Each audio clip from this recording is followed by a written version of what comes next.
নমস্কার বন্ধুরা, কেমন আছেন সবাই? পেশা রান্নাঘরে সকলকে স্বাগত জানাই। আমার আজকের রেসিপি কুমড়োর পকোড়া। মুচমুচে কুমড়োর পকোড়া বাড়িতে কিভাবে বানাবে আজকে সেই ভিডিও শেয়ার করছি। তো চলুন দেখে নেওয়া যাক। আর ভিডিওটি ভালো লাগলে অবশ্যই কমেন্ট করে জানাবেন আর একটা লাইক করে দেবেন। একটা পাত্রের মধ্যে নিয়ে নেব 5 চামচ পরিমাণ বেসন।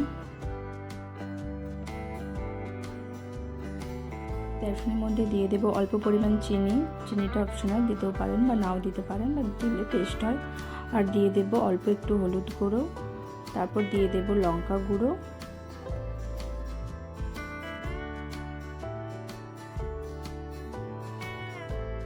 তারপর দিয়ে দেব 1.5 চামচ পরিমাণ লবণ। স্বাদ অনুযায়ী লবণটা দিয়ে দেব। আর দিয়ে দেব কালো জিরে আর অল্প একটু খাবার সোডা। অল্প অল্প জল দিয়ে একটা ব্যাটার তৈরি করে নেব। খুব পাতলাও না, খুব ঘনও না।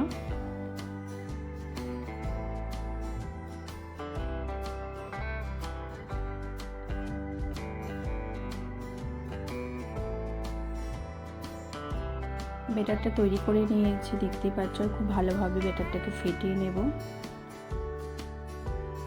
পুরো পকোড়া বানানোর জন্য কুমড়োটাকে এভাবে কেটে নিয়েছি। এর মধ্যে দিয়ে দেব অল্প একটু হলুদ গুঁড়ো আর লবণ দিয়ে ভালোভাবে মাখিয়ে নেব।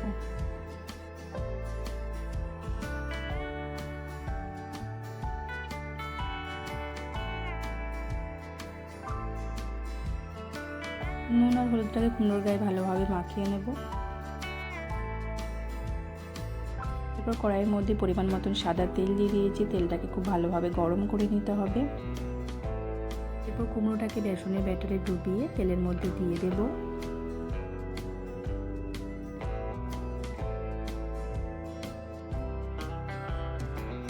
অল্প তেল নিয়ে ওপরে একটু দিয়ে দেব, যাতে কুমড়োর পকোড়াগুলো একটু ভালোভাবে ফোলে এবং মুচমুচে হয়।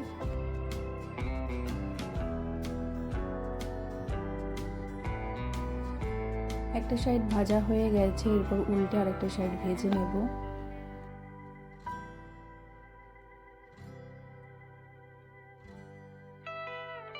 দু সাইডই বেশ ভালোভাবে ভাজা হয়ে গেছে, তেল থেকে ছেঁকে তুলে রাখবো।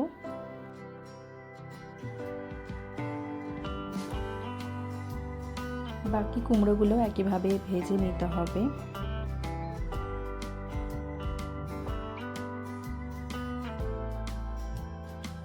এরকম গরম গরম মুচমুচে কুমড়োর পকোড়া মুড়ির সাথে খেতে খুবই ভালো লাগবে এবং বিকালে স্ন্যাক্স হিসাবে চায়ের সাথে খেতেও খুবই ভালো লাগবে। আজ কুমড়োর পকোড়াগুলো কিন্তু খুবই ক্রিস্পি হয়েছে।